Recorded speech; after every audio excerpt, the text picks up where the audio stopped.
I was certainly the only one to ever apply to a school of a caliber as like MIT.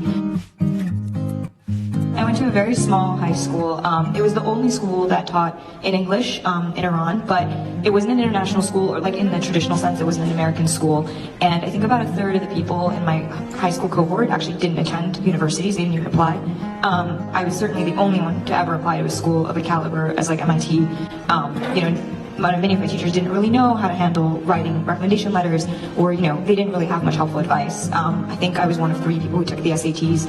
So I think that's something that I think universities really take into account. I think they really care about your context. And so I think if there's any way that you can somehow illustrate what your context was and how much of what you decided to do was based on self-drive and motivation.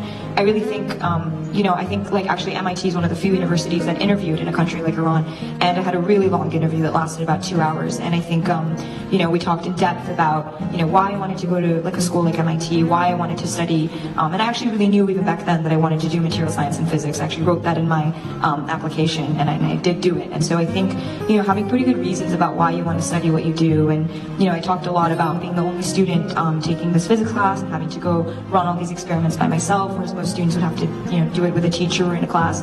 And I think that really resonated with my interviewer, and I think that actually played a pretty big role in my admissions and in my essays. And I think I really agree with what Ruby said about how it's not so much what you write about, but I think they really can tell whether you mean what you're saying in your essays, and how self-reflective you are, and how much growth you went through, and what you're thinking about. And so, I don't think when writing these essays, it's really about trying to think about your most impressive accomplishment. And I think some people feel like they need to go talk about an award they won to highlight that they won the award.